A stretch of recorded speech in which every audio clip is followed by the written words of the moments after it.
Assalamualaikum warahmatullahi wabarakatuh. Selamat berjumpa lagi siswa-siswi Spentisu kelas 8. Hari ini kita memasuki pertemuan IPA yang keempat. Materinya mengenai bunyi ya. Masih berhubungan dengan materi sebelumnya yaitu mengenai getaran dan gelombang. Nah, bunyi berasal dari benda yang bergetar.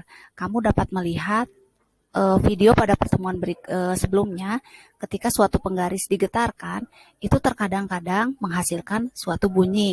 Bunyinya bisa berbeda-beda dan kadang-kadang ada getaran penggaris juga yang tidak ada bunyinya. Kenapa ya? Nah, ternyata bunyi itu tidak semuanya dapat didengar oleh manusia.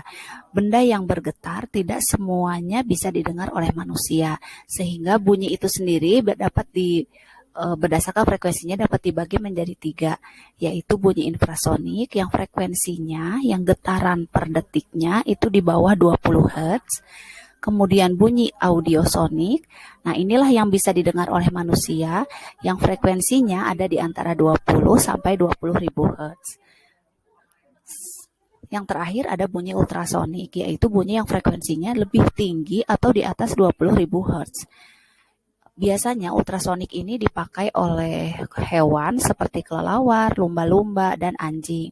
Mungkin kamu pernah melihat di film-film atau melihat langsung seekor anjing yang dipanggil oleh tuannya memakai peluit. Peluit itu ditiup tapi kita tidak dapat mendengarnya. Hal itu karena peluit anjing menggunakan bunyi ultrasonik sehingga tidak bisa didengar oleh manusia. Nah, frekuensi bunyi itu sendiri atau getaran benda per detik menentukan tinggi rendahnya nada bunyi. Kita dapat melihat pada tuts piano misalnya ya, atau alat musik lainnya seperti suling, itu kan ada nada do, re, mi, fa, sol, la, si, do ya, seperti itu, di mana nada do itu lebih rendah daripada nada mi. Sehingga berarti nada do itu memiliki frekuensi yang lebih kecil dari frekuensi mi. Nah, dapat kita lihat di sini do itu frekuensinya ada di sekitar 256 Hz, sementara nada mi itu ada di sekitar 320 Hz. Nah, nanti makin ke kanan semakin tinggi lagi frekuensinya. Seperti itu. Nah, selain frekuensi juga tentunya yang menentukan bunyi dapat didengar oleh manusia adalah amplitudonya. Amplitudo atau dengan kata lain adalah kuat atau lemahnya suatu bunyi. Suatu bunyi yang sangat lemah mungkin tidak bisa kita dengar.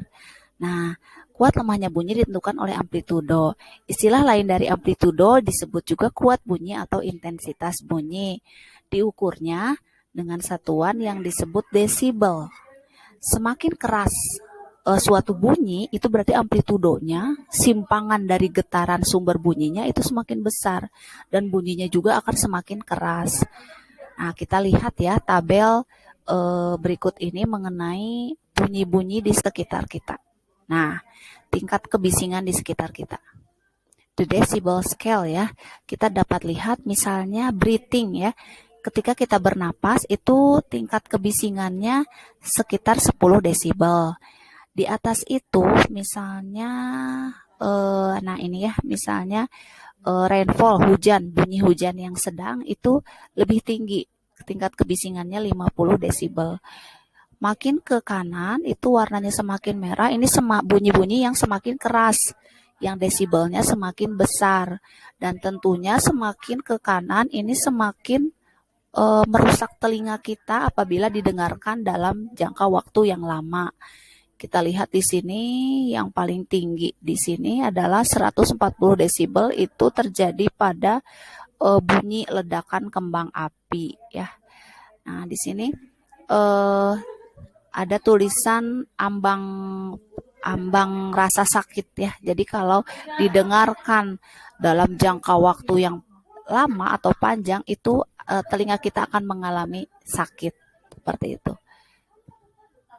Yang lainnya bisa kamu lihat sendiri ya. Kita juga ada yang kita kenal sebagai warna bunyi ya. Kita lihat di sini ada saksofon, alat musik, kemudian ada suling ya. Walaupun sama-sama ditiup, tentunya kita tahu ya ketika kita mendengar, oh ini mah bunyi suling, oh ini mah bunyi saksofon ya. Nah, walaupun nada yang dibunyikannya sama, tetapi terdengarnya berbeda. Begitu pula dengan piano dan gitar, walaupun artinya setiap sumber bunyi memiliki karakteristiknya masing-masing ya. Contoh lain, misalnya penyanyi ya, kita kan bisa membedakan ya, mana suara Afgan misalnya, mana suara Rizky Febian misalnya ya, dengan sekali dengar seperti itu. Itu adalah warna bunyi. Ini bisa kita simpulkan ada yang disebut nada ya, itu adalah bunyi yang frekuensinya teratur. Sering kita temukan pada lagu ya, frekuensinya teratur atau getaran per detiknya itu konstan sehingga enak didengar.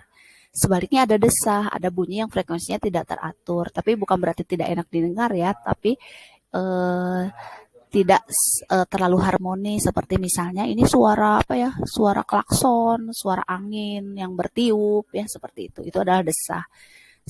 Kemudian ada dentum, adalah bunyi keras yang masih dapat didengar manusia, yang mendadak amplitudonya membesar, misalnya ledakan bom ya, bunyi suara pistol atau senapan yang menyala seperti itu. Nah, kita tahu bahwa bunyi itu merupakan gelombang mekanik ya, karena memerlukan medium untuk merambat. Mediumnya pernah kita bahas sebelumnya, medium gelombang untuk merambat itu dapat berupa zat padat, dapat berupa zat cair atau zat gas. Dan dia tidak dapat merambat di ruang hampa udara. Nah, menurut bentuk gelombangnya, bunyi merupakan gelombang longitudinal yang arah rambatnya itu searah dengan arah getar. Seperti apa? Nah, ini penggambarannya ya. Jadi ketika bunyi itu keluar dari sumber bunyi, dia menggetarkan udara di sekitarnya. Udara tersebut akan merapat dan merenggang ya. Ada perapatan dan ada perenggangan sampai akhirnya tiba di indera pendengaran kita atau telinga. Nah, sejauh apa atau secepat apa sih bunyi bisa merambat? Ternyata dipengaruhi oleh dua faktor, kerapatan partikel dan suhu medium. Kerapatan partikel medium itu semakin rapat suatu medium, maka bunyi akan merambat lebih cepat. Sehingga kita tahu bahwa medium yang paling rapat yang kita kenal adalah yang berupa zat padat ya. Sifat-sifat bunyi seperti sama halnya seperti gelombang, bunyi memiliki sifat bisa dipantulkan, bisa dibiaskan. Ya, membias itu nanti kita bahas lebih lanjut pada pembahasan cahaya ya. Kemudian dapat diinterferensikan atau dipadukan ketika ada dua sumber bunyi yang berbunyi pada saat yang bersamaan, itu akan saling terpadu begitu ya. Kemudian dapat dilenturkan, atau apa ya, melentur itu seperti berbelok. Jadi misalkan di suatu belokan jalan ada mobil, kita sudah bisa mendengar gitu walaupun tidak lurus dengan posisi kita. Jadi bunyi itu melentur, tidak selamanya lurus merambatnya. Nah, kemudian yang terakhir dapat diresonansikan. Itu contohnya pada gitar ya. Ketika dawainya dipetik, dawainya bergetar. Juga udara yang ada di sekitarnya juga turut bergetar, sehingga udara ikut bergetar ya, udara di sekitar dawai itu disebutnya resonansi. Maka gitar itu sengaja diberi bolongan ya seperti pada gambar ini supaya udara yang beresonansinya itu banyak. Manfaatnya nanti suara gitar akan terdengar lebih keras seperti itu.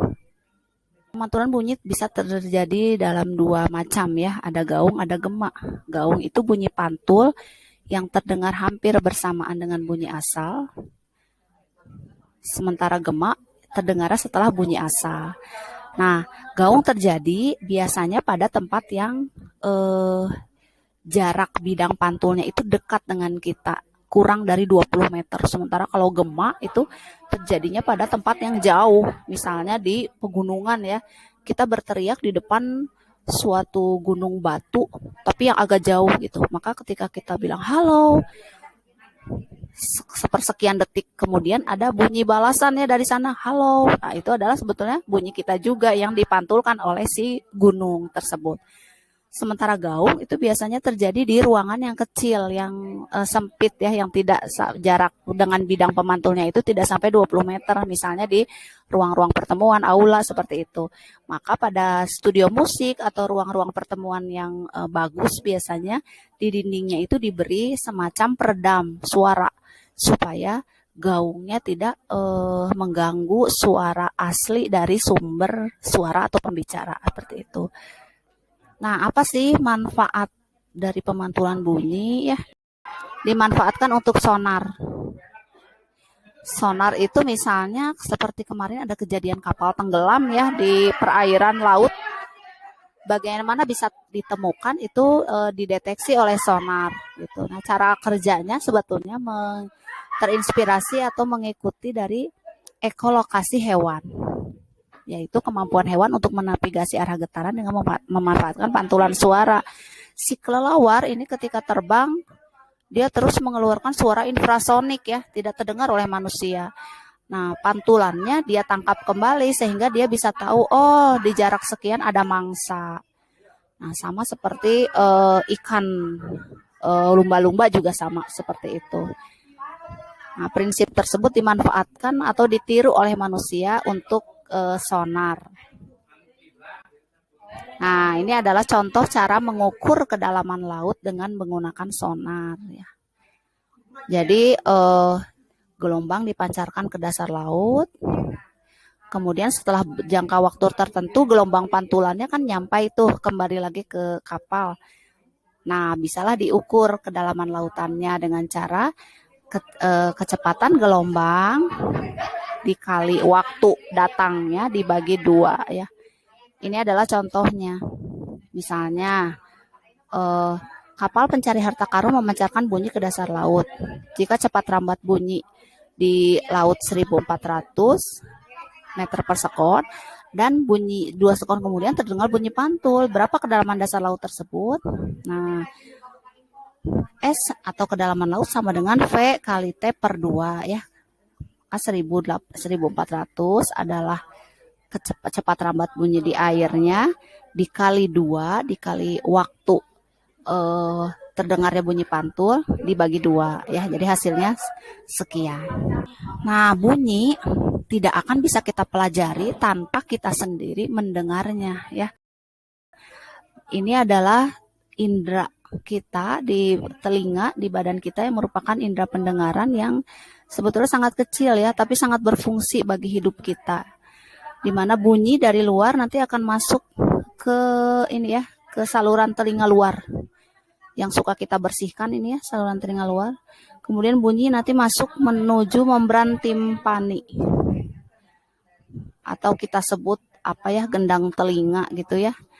Nah, ini kalau kita membersihkan kuping tidak boleh terkena sampai kena membran timpaninya ya. Nanti kalau membrannya sobek ya kita tidak bisa menerima lagi getaran dari luar begitu kan ya. Nah, si membran timpani ini nanti ikut bergetar ketika bunyi datang. Kemudian nanti dia akan menggetarkan tulang-tulang pendengaran ya. Ada 3 tulang pendengaran. Ada tulang martil, tulang landasan, dan tulang sanggurdi. Ada 3 tulang pendengaran. Dari tulang-tulang tersebut, tulang-tulangnya ikut bergetar, getarannya akan diteruskan ke ini, koklea atau rumah siput, karena bentuknya seperti siput. Di rumah siput banyak terdapat saraf-saraf.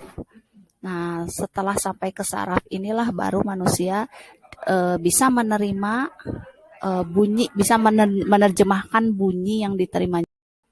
Oke, seperti itu. Terima kasih. Mari kita jaga indera pendengaran kita. Wassalamualaikum warahmatullahi wabarakatuh.